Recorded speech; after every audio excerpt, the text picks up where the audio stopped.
Tadi cakap apa? Hi. I am baby today.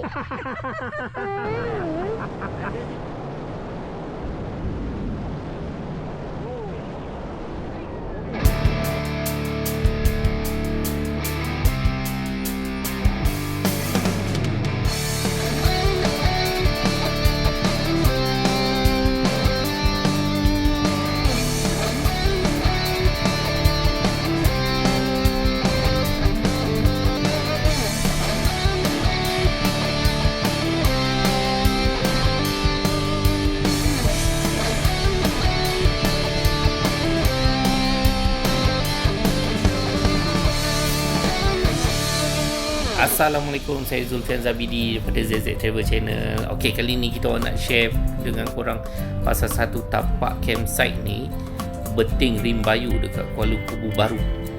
Nak dijadikan cerita macam kita orang ni salah booking campsite jugalah. Tapak kemah dekat campsite ni dekat bawah tebing. Berkicap nak turun tangga tu sambil bawa barang-barang kemah yang berat ni. Saiz tapak kemah dia pula kecil je. Memang ngam-ngam untuk kemah yang saiz kecil. Macam kita orang yang kemah saiz medium ni memang terkeluar lah daripada tapak kemah dia. Memang kecil. Disebabkan aku nak elak keluar-keluar kemah jatuh tebing, terpaksalah macam kemah aku ni kena bersandar kat tebing belakang kemah tu. Tapi bila kemah kau belakang dia tebing, waktu hujan, memang jadi laluan air lah. Ngam-ngam pula memang hari kita orang datang tu hujan. Dah lama tak kena set up kemah fail ni. Basah agak kita orang tembok.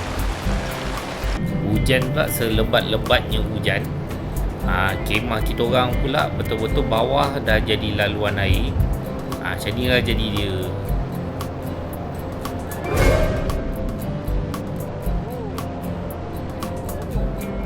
Pada pendapat akulah, campsite ni tak sesuai untuk family camping.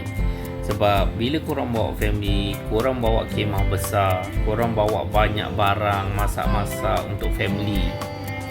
Untuk tempat macam ni, family camping memang tak sesuai.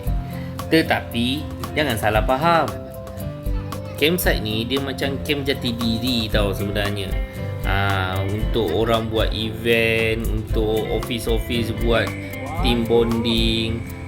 Sebab dia ada banyak aktiviti air. Ada buat kayaking, ada buat boat, ada buat water rafting. So sebenarnya campsite ni bukannya tak best. Aku yang salah booking campsite sebenarnya. Sebab pada aku kalau untuk family camping tempat ni tak sesuai. Tapi sungai dia best. Sebab tu untuk orang-orang yang buat camp bina diri ke, sungai dia memang enjoy. Jadi kalau korang nak datang dekat campsite ni, korang fikir dulu kemah apa perlu bawa, apa aktiviti yang korang nak buat. Sebab kalau korang nak enjoy, karaoke pun ada dekat sini.